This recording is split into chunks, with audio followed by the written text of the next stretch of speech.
আর এই মুহূর্তের অত্যন্ত গুরুত্বপূর্ণ খবর, বাংলাদেশের এমপি খুন নিউ টাউনে। কলকাতায় এসে নিখোঁজ হন আনোয়ার উল আজিম।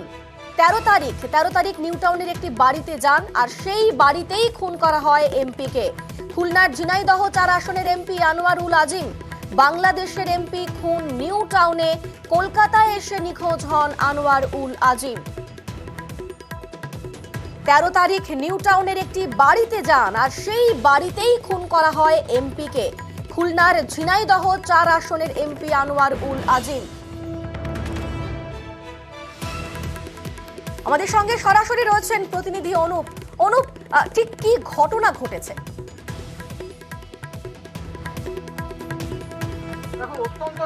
বাংলাদেশের এমপি মূলত গত 12 তারিখে তিনি কলকাতায় এসেছেন চিকিৎসার জন্য। চিকিৎসা আসার পরে প্রথমে তিনি বড়নগর থানা এলাকায় তার একটি আত্মীয়র বাড়ি ওঠেন। তার পরবর্তী ক্ষেত্রে তিনি নিউ টাউনের একটি বিলাসবহুল আবাসন সেখানে কিন্তু আসেন, এবং চিকিৎসার জন্য যখন তিনি মূলত আসেন তার পরবর্তী ক্ষেত্রে দেখা যায় তার বাড়ির লোক কোনোভাবে তাকে কিন্তু ফোনে যোগাযোগ করতে পারছিল না, ফোন ধরছিলেন না, একাধিকবার ফোনে রিং হচ্ছিল।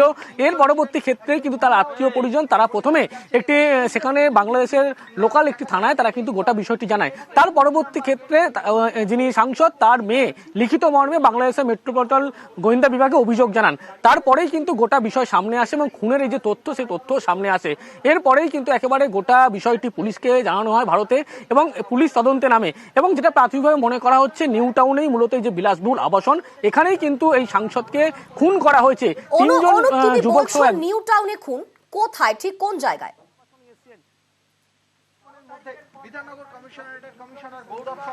ছবিটা একবার দেখাবো। নিউ টাউনের যে থাকদারি এলাকা যে বিলাসবহুল এই যে আবাসন, মূলত এই আবাসনেই কিন্তু 13 তারিখে সকালবেলা 3 জন যুবক সহ একজন মহিলার সঙ্গে তিনি প্রথমে এখানে আসেন। আসার পরেই কিন্তু এখানেই মনে করা হচ্ছে যে ফ্ল্যাট BU 56 এই ফ্ল্যাটেই তাকে খুন করা হয়েছে প্রাথমিকভাবে মনে করা, যদিও এখনো পর্যন্ত সেই তথ্য পুলিশ স্পষ্ট করছে না। তার পাশাপাশি এখান থেকে মৃতদেহ গায়েব করা হয়েছে বলে এমনটাও বেশ কিছু তথ্য ইতিমধ্যে এসছে।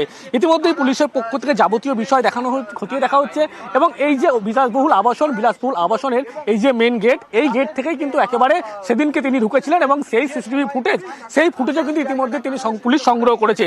এবং যে ঘরে ঘটনা ঘটেছে সেই ঘরে এখনো পর্যন্ত পুলিশের পক্ষ থেকে বেশ কিছু নমুনা সংগ্রহ কাজ চলছে।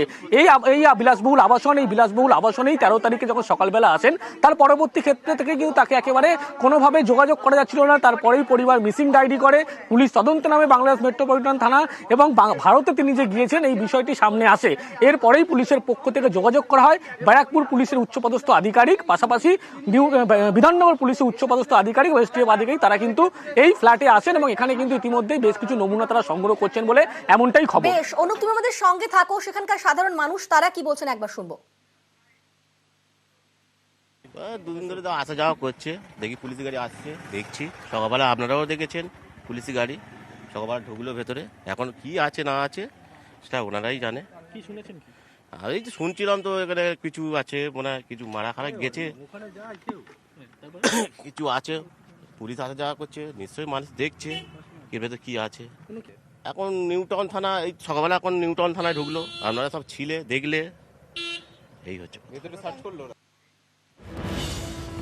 আবারও যাবো অনুপের কাছে। অনুপ, তুই যেমনটা বলছিলি যে তদন্ত হচ্ছে, তদন্তে কারা এসেছেন এই বাড়িতে, কেনই বা এতগুলো এজেন্সি?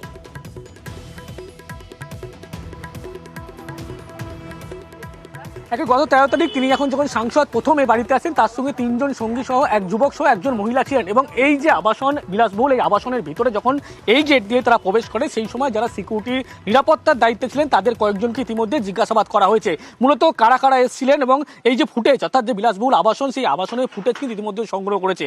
এই আবাসনের মধ্যেই ইতিমধ্যে সকাল থেকেই সেন্ট্রাল আইবির বেশ কয়েকজন প্রতিনিধি দল তারা যেমন এসছেন, তারা যেমন তদন্ত করছে, তারই পাশাপাশি ব্যারাকপুর পুলিশ কমিশনের উচ্চপদস্থ আধিকারিক, গোয়েন্দা বিভাগের পুলিশ আর বড়নগর থানার পুলিশ তারা আছেন। বিধাননগর পুলিশ কমিশনের গোয়েন্দা বিভাগের পুলিশ, STF উচ্চপদস্থ আধিকারিক তারাও কিন্তু গোটা ঘটনা ইতিমধ্যেই খতিয়ে দেখছে। ফ্ল্যাটের মধ্যে বিভিন্ন জায়গায় সকাল থেকেই বিভিন্নভাবে তল্লাশি করা হয়েছে। যে মৃতদেহ এখনো পর্যন্ত খোঁজ পাওয়া যায়নি, সেই মৃতদেহ কোথায় আছে ইতিমধ্যে পুলিশের পক্ষ থেকে খোঁজ খবর নেওয়া হচ্ছে। এবং যে গাড়ির কথা বলা হচ্ছে, গত 13 তারিখে 2টি গাড়িতে করে এসেছিল, একটি নীল রঙের গাড়িতে করে এসেছিল, সেই গাড়িটি বাইরে দাঁড় করানো ছিল। এরকমও বেশ কিছু তথ্য এবং ফুটেজ ইতিমধ্যেই পুলিশ সংগ্রহ করেছে। সেই সমস্ত ফুটেজ এবং ইতিমধ্যে খতিয়ে দেখছে, এবং যারা এসেছিলেন মূলত এই চারজন, একজন মহিলা সহ আরো 3 ব্যক্তি, তারা কিন্তু এই যে ঘটনা 13 তারিখের পরে বা অন্য ভারত ছেড়ে অন্যত্র চলে গিয়েছিল, এই সমস্ত তথ্য ইতিমধ্যেই মিলেছে। এবং তারা যে বেরিয়ে যাচ্ছে সেদিনকে ঘটনার পরে এই সমস্ত বিষয় ইতিমধ্যেই যেমন ফুটেজ সংগ্রহ করেছে, গোটা যাবতীয় বিষয় কিন্তু পুলিশের পক্ষ থেকে খতিয়ে দেখা হচ্ছে।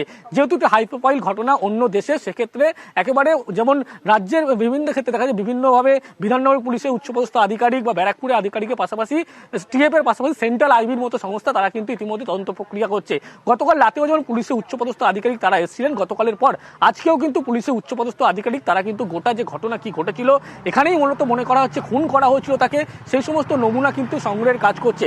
ফ্ল্যাটের আবাসনের ভিতরে যে একটি ফ্ল্যাট কিন্তু এখনো পর্যন্ত খোলা সম্ভব হয়নি, সেই ফ্ল্যাটের ভিতরেও কিছুক্ষণের মধ্যে তল্লাশি করা হবে। বিধাননগরের পুলিশ কমিশনার তিনিও আসবেন এমনটাই খবর। এবং সব মিলিয়ে পুলিশের পক্ষ থেকে গোটা যাবতীয় বিষয় কি এমন হয়েছিল, কয়েকজনকে জিজ্ঞাসাবাদ করা হচ্ছে, পাশাপাশি কয়েকজন সিকিউরিটিকে জিজ্ঞাসাবাদ করা হয়েছে। ফুটেজ যেগুলো পাওয়া গিয়েছে সেই ফুটেজ কিন্তু ইতিমধ্যেই তদন্তকারী আধিকারিকদের পক্ষ থেকে ইতিমধ্যেই খতিয়ে দেখা হচ্ছে।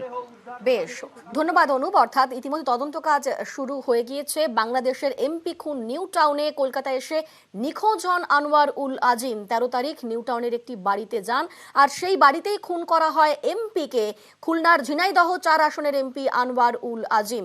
এবং সে ঘটনার আপডেট আমরা অবশ্যই প্রতি মুহূর্তে দর্শকদের দেব এবং অবশ্যই এই খবরের দিকে নজর রাখবো।